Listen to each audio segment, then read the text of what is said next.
La croix.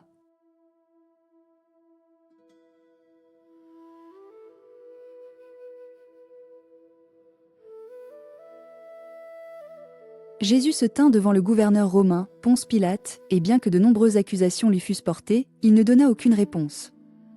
Et finalement, Pilate dit « Je ne trouve aucun fondement pour porter plainte contre lui. » Mais les voix des grands prêtres et des anciens se sont renforcées.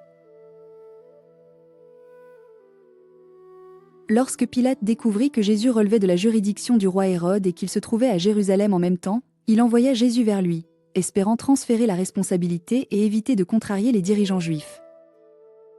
Hérode interrogea longuement Jésus, désireux de voir un signe miraculeux, mais Jésus ne répondit pas. Les grands prêtres et les maîtres de la loi se tenaient là, l'accusant avec véhémence. Alors Hérode et ses soldats se moquèrent de lui, l'habillèrent d'une élégante robe et le renvoyèrent auprès de Pilate. Pilate convoqua les grands prêtres, les souverains et le peuple pour entendre son jugement. « Vous m'avez amené cet homme comme quelqu'un qui incitait le peuple à la rébellion, mais je l'ai examiné en votre présence et je n'ai trouvé aucun fondement à vos accusations. Hérode non plus, c'est pourquoi il me l'a renvoyé. » Alors que Pilate était assis sur le siège du juge, sa femme lui envoya un message. « N'aie rien à faire avec cet homme innocent, car j'ai beaucoup souffert aujourd'hui dans un rêve à cause de lui. » Il était d'usage du gouverneur lors du festival de libérer un prisonnier choisi par la foule. À cette époque, ils avaient un prisonnier bien connu, nommé Barabbas. Alors, lorsque la foule s'était rassemblée, Pilate leur avait demandé « Lequel veux-tu que je te libère, Barabbas ou Jésus qu'on appelle le Messie ?» Car il savait que c'était par intérêt personnel qu'il lui avait remis Jésus. Mais les grands prêtres et les anciens persuadèrent la foule de demander Barabbas et de faire exécuter Jésus. Pilate leur demanda donc de nouveau « Lequel des deux veux-tu que je libère, Jésus ou Barabbas ?» Et comme d'une seule voix, ils crièrent « Barabbas !» Puis Pilate répondit « Alors que dois-je faire de Jésus, qu'on appelle le Messie ?» Et la foule, incitée par les pharisiens et les chefs, cria ensemble « Crucifiez-le !» Pilate, ne souhaitant pas faire exécuter Jésus mais inquiet en même temps de sa réputation, demanda « Pourquoi ? Quel crime a-t-il commis ?» Mais il cria encore plus fort « Crucifiez-le !» Ainsi, voulant satisfaire la foule par crainte de sa propre position de gouverneur, Pilate leur remit Barabbas et envoya Jésus être fouetté, espérant que cela satisferait la foule. Les soldats emmenèrent Jésus, et après avoir été fouettés de la manière la plus brutale, ils commencèrent à se moquer de lui et à cracher sur lui. Puis ils l'enveloppèrent d'une robe violette et tordèrent une couronne d'épines, la posant sur sa tête. Puis, à peine capable de se tenir debout après la flagellation, ils le frappèrent et dirent « Salut, roi des Juifs !» Pilate fit ressortir Jésus devant la foule et dit « Voici l'homme !» Mais lorsque les grands prêtres et les fonctionnaires le virent, ils crièrent « Crucifiez-le ! Crucifiez-le !» De nouveau, Pilate leur répondit « Je ne trouve aucun fondement pour porter plainte contre lui. » À partir de ce moment, Pilate tenta de libérer Jésus, mais la foule continuait de crier « Si tu laisses partir cet homme, tu n'es pas ami de Rome. » Quand Pilate vit qu'il n'avançait pas et qu'un tumulte éclatait à la place, il prit de l'eau et se lava les mains devant la foule. « Je suis innocent du sang de cet homme, dit-il.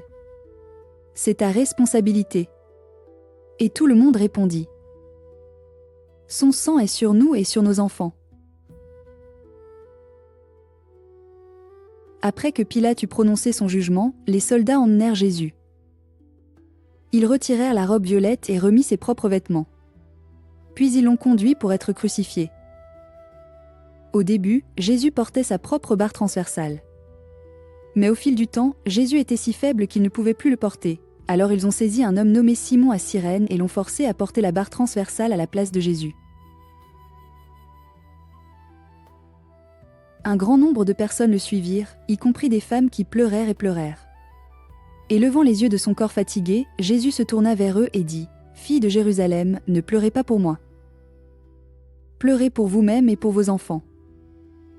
Il disait cela parce qu'il savait quelle souffrance attendait la ville à venir. Ils arrivèrent dans un endroit appelé Golgotha. Là, ils lui offrirent du vin mêlé à la gale, mais après l'avoir goûté, il refusa de le boire. Puis ils l'ont crucifié, lui et 2 autres voleurs. Ils lui enfoncèrent des clous dans les poignets et les pieds et le soulevèrent sur la croix. Et au-dessus de sa tête, ils placèrent l'accusation écrite en 3 langues qui disait « Voici Jésus, le roi des Juifs ».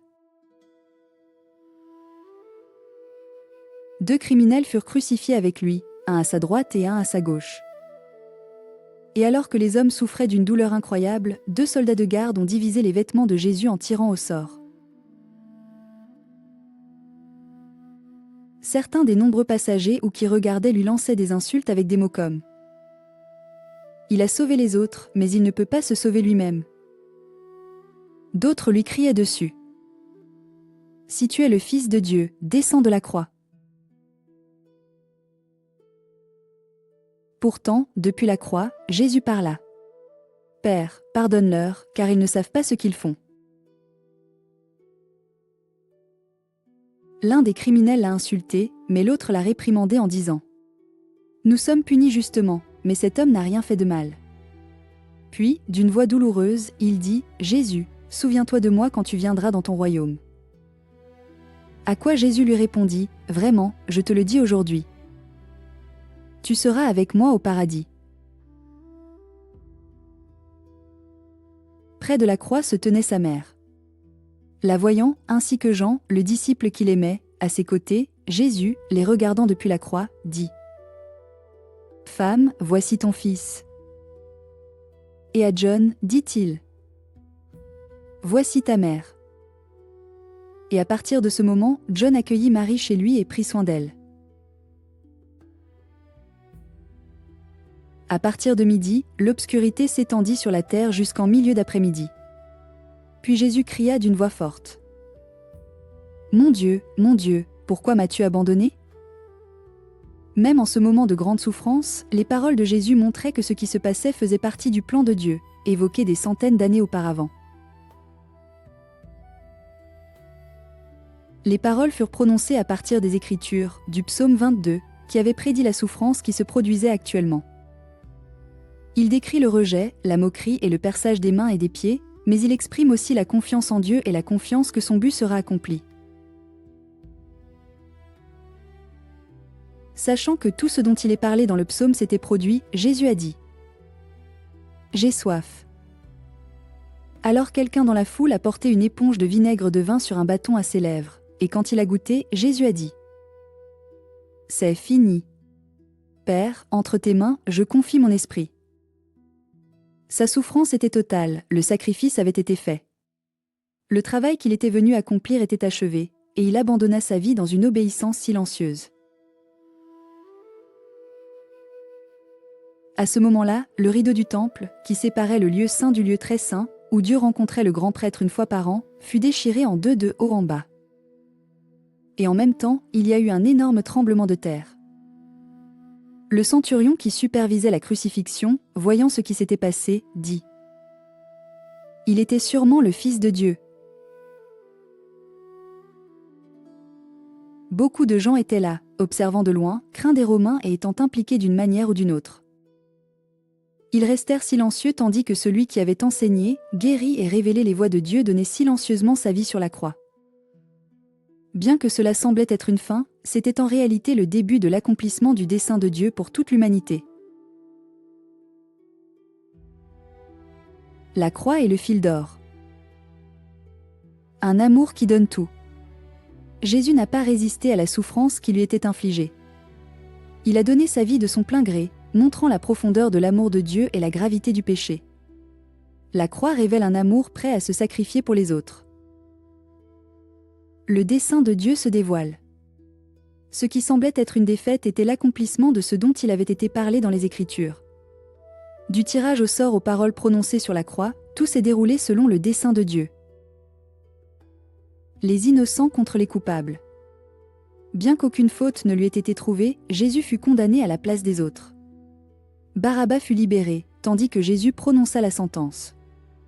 Les justes souffrirent pour que le pardon puisse être offert à tous ceux qui croient. Les cœurs sont révélés à la croix. Certains se moquaient, d'autres observaient en silence, certains pleuraient, et un voleur croyait. Même un centurion romain reconnut qu'un événement extraordinaire s'était produit. La croix révèle ce que les gens croient vraiment à propos de Jésus. Un chemin ouvert à Dieu. Lorsque le rideau du temple fut déchiré en deux, cela montrait que l'accès à Dieu s'ouvrait. Par le sacrifice du Christ, la barrière causée par le péché n'aurait pas le dernier mot. Si vous avez trouvé cette vidéo intéressante et souhaitez en explorer davantage, nous avons plusieurs options pour vous. L'un d'eux est notre cours gratuit, multilingue et basé sur la Bible, un cours vidéo gratuit de 30 leçons couvrant tous les aspects de la Bible et de la vie quotidienne. Un autre est la Bible par des histoires, une série de plus de 50 vidéos qui vous emmène dans un voyage de la création à l'Église primitive. Et si vous avez des questions sur les Écritures, il existe un système de chat multilingue sur le site où vous pouvez poser toutes les questions sur les questions scripturaires. Pour accéder à l'une d'elles, il vous suffit de visiter le site web listé ci-dessous. Si nous n'avons pas encore de vidéos ou de cours dans votre langue, veuillez nous envoyer un email à l'adresse indiquée.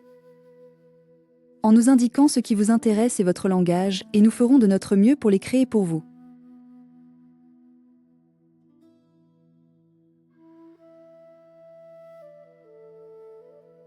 Que Dieu vous bénisse sur votre chemin vers son royaume.